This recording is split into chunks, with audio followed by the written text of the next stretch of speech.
I woke up that Mother's Day morning to silence. No coffee brewing downstairs. No little feet padding across the floor. No gentle kiss on my forehead. The clock read 9:47 a.m. Sunlight filtered through the blinds of our suburban Chicago home. But the house felt empty. Jason was already up, probably buried in his phone or emails. I lay there for a moment, letting the disappointment settle in my chest like a stone. For years, Mother's Day had been my favorite. Even after our son moved out for college, Jason used to make an effort, breakfast in bed, a card with heartfelt words, maybe flowers from the local florist. This year felt wrong from the start.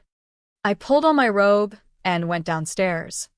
Jason was at the kitchen island in his navy suit, scrolling through messages. "Morning," he muttered without looking up. "We have to leave in 15 minutes for brunch." "Brunch?" I asked, confused. "Where?" "Mom made reservations at the Lakeside Grill. The whole family is coming, my sister, the cousins, everyone." He grabbed his keys. "Hurry up and get ready." My stomach twisted. His mother, Vivian, had organized everything. No mention of the day from him. No hug. No happy Mother's Day. "Emily." I changed quickly into a simple sundress, the one I wore to family gatherings, and followed him to the car. On the drive, Jason was on Bluetooth the entire time, negotiating a deal for his IT consulting firm, Thompson Tech Solutions. He didn't ask how I felt or acknowledge the holiday once. The restaurant buzzed with chatter when we arrived. Vivian sat at the head of the long table like royalty, wearing a silk scarf and designer jewelry that sparkled under the lights. "Happy Mother's Day, darling," she said, air-kissing my cheek. I smiled politely and took my seat at the far end. Lunch dragged on with stories about Vivian's recent spa trips and Jason's latest business wins. Dessert arrived, creme brulee for everyone. Then Jason stood, tapping his glass. "I have an announcement." My cheeks warmed. Maybe this was it, something thoughtful for me after all the years I'd supported him. "This Mother's Day, I wanted to honor the woman who shaped me," he said proudly. "Mom, "I booked you a 14-day luxury Caribbean cruise in a private suite. You and Aunt Lillian leave next Saturday. First class all the way." The table erupted in applause. Vivian clutched her chest, gasping with delight. "Jason, you shouldn't have. This is too much." I sat frozen. "A $20,000 cruise. Easy." Jason turned to me with a grin. "And for my wife." I didn't forget. He pulled a small folded paper from his pocket. "A lottery ticket." "Hey, "You never know, you could hit it big." Laughter rippled around the table. Vivian chuckled. How fitting. Practical and fun. I forced a smile, my hands trembling as I tucked the $5 scratch-off into my purse. The rest of brunch passed in a blur of praise for Jason being such a devoted son. No one noticed my silence. Back home, Jason headed straight to his home office for calls. I stood in the kitchen, staring at the empty vase that once held flowers he'd bring home. Upstairs, I pulled out the ticket and scratched it slowly with a nail file. First number matched. second, Third. My heart pounded. $150 million jackpot. I checked again and again. It was real. A stunned laugh escaped me, quiet, almost broken. Jason had handed me this as a joke, thinking I'd never win. Now it felt like fate handing me a second chance. That night, I barely slept. I researched everything online. How to claim anonymously in Illinois, setting up trusts, avoiding scams. Articles all said the same: tell no one, especially not your spouse. I sealed the ticket in a plastic bag, hid it inside an old novel, and locked it in my dresser safe. The next morning, Jason ate cereal in front of the TV in his pajamas. Morning, he grunted. I poured coffee and replied softly. He never asked about my feelings or the day before. It was like it never happened. Over the following days, I paid closer attention to the small slights I'd ignored for years. Jason making big purchases without discussion. Vivian dropping by unannounced. Treating our kitchen like hers. One evening, I overheard him on the phone with her. She should be grateful.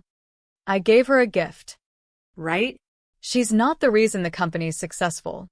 My stomach dropped. I'd poured my inheritance into starting Thompson Tech Solutions years ago. Handled the books during near bankruptcy. Kept the home together. Yet to him, I was background.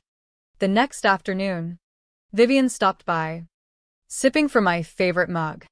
Jason mentioned the lottery ticket idea. Cute. Maybe you'll win enough for a new vacuum. She smirked. I smiled politely, but inside, something shifted. I was done shrinking. This one gave me control I'd lost long ago. Power doesn't shout, it plans quietly. That weekend, Jason asked me to cancel my plans because Vivian wanted a family dinner, just the three of us. Of course, I said sweetly. Anything for family. He kissed my cheek and left. I smiled to myself. The woman he'd dismissed with a joke now held keys to $150 million. From the outside, life looked unchanged. I still made Jason's coffee, folded his laundry, smiled during Vivian's gossip calls about her stressful retirement in our guest house. But inside, everything transformed. Every interaction became a performance. Jason grew smugger. A few days later, over dinner, he announced we needed to cut spending because funds were reallocating for Vivian's cruise. Tighten the belt, he said proudly. I nodded, chewing slowly. We all make sacrifices. He beamed like he'd solved world hunger. I cleared plates and mentally noted, he'd soon learn sacrifice. Behind the scenes, I dove into research. Evenings were spent reading about trusts, asset protection, and anonymous wealth management instead of novels. I created a fake email under Rebecca Ellis and contacted lawyers, claiming I was researching a book on women inheriting sudden wealth.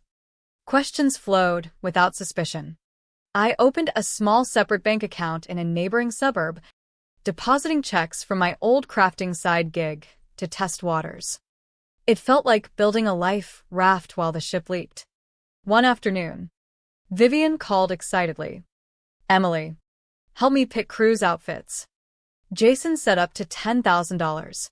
You deserve it, I replied warmly. She laughed. Finally, someone gets it. That night, I journaled 2 lists. First, dreams for myself, a lake house, animal rescue support, an art studio, solo travel. Second, quiet lessons for Jason and Vivian, not destruction, but reminders of their underestimation.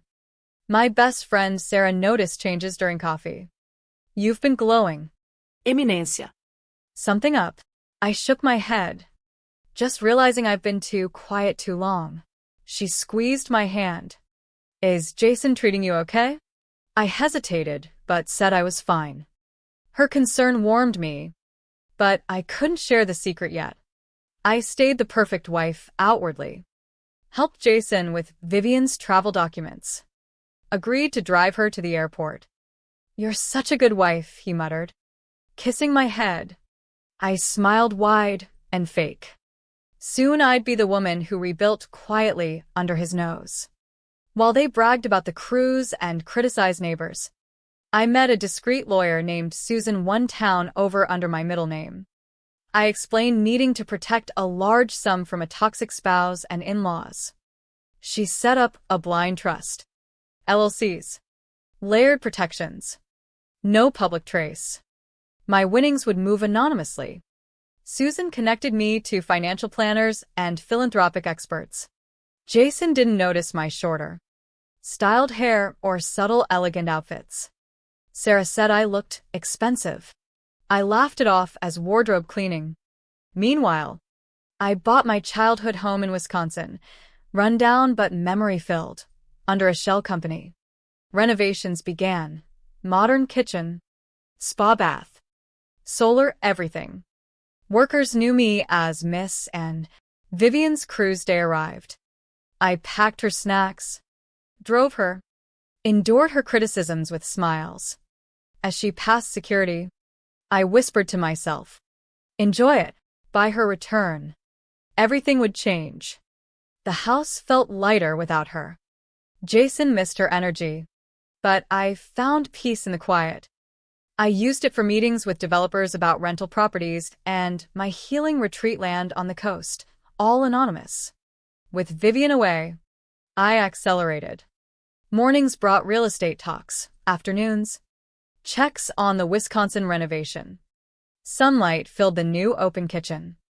I walked barefoot, touching marble counters, envisioning wine in the oversized tub. This was my fresh start. Jason texted demands for groceries. No, please. No, thanks. I laughed at another. He noticed a new bank statement but dismissed my online shop excuse. Warning about tight finances due to cruise costs. Sure. Jason. Real tight, I thought. Knowing his imported wine and golf clubs. I changed inwardly to elegant clothes, renewed makeup. Sarah pressed if I'd dumped him. Not yet, I said. I saw him clearly now. Decisions without me. We meaning him and Vivian. Treating me as support staff. I hired a private investigator discreetly for business truths. No cheating. But financial secrets? Updates came via secure folder nightly. I remained the apron-wearing wife baking cookies. But rebuilt one move at a time. 2 weeks before Vivian's return, I made the biggest play. Years ago, Jason used my inheritance to launch the company and made me 50% owner for taxes, never removed. Recent digging confirmed it. Using Susan's trust, I transferred my share to an anonymous entity. I approached his silent partner with a buyout offer. The firm struggled from delayed invoices tied to cruise spending. The deal closed fast. Business sold. Accounts cleared. Papers signed. Jason knew nothing. I prepped for his birthday party, a grand catered event at home with important guests who barely knew me. I wore a deep blue dress, calm smile. Halfway through, after Jason's thanks speech praising his amazing wife behind the scenes, I stepped up. Actually, I have something to share, I said. The room quieted. Jason looked surprised. I never spoke publicly. This year brought an unexpected gift. A small one most would overlook. I held up a printed copy of the winning ticket. Jason gave me a $5 lottery ticket for Mother's Day while booking his mother a $20,000 cruise. Nervous chuckles. What he didn't know, I won $150 million. Gasps filled the room. Jason laughed it off. Funny joke. I'm not joking, I said evenly. I claimed it quietly.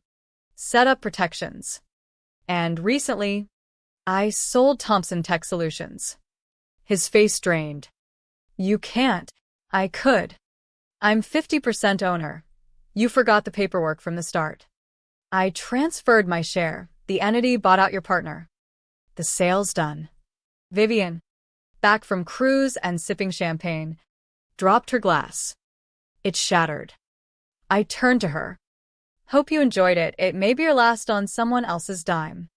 She opened her mouth. But I continued to guests. Thank you for coming. I have better places to be. I walked out head high, leaving the house I'd sacrificed for. Jason froze. Vivian muttered about lawsuits. I heard none of it. I was done. 3 weeks later, I stood on the balcony of my renovated childhood home overlooking the lake. Golden water shimmered. Peace settled, silent, warm, safe for the first time in years.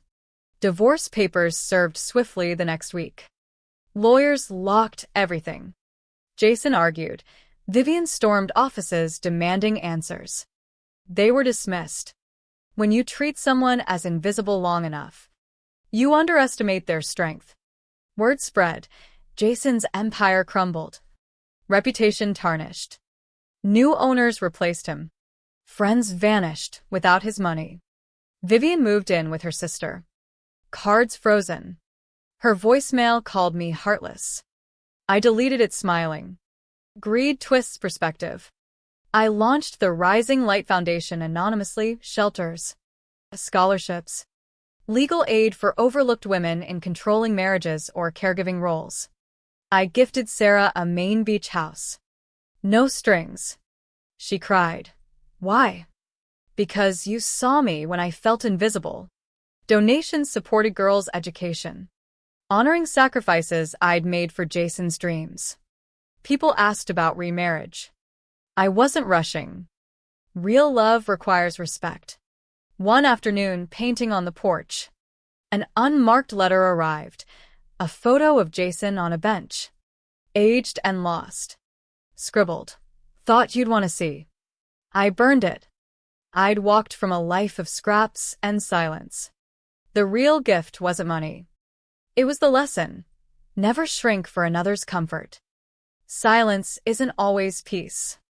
Sometimes a $5 joke becomes a $150 million miracle, and a reminder that quiet power rebuilds empires from ashes.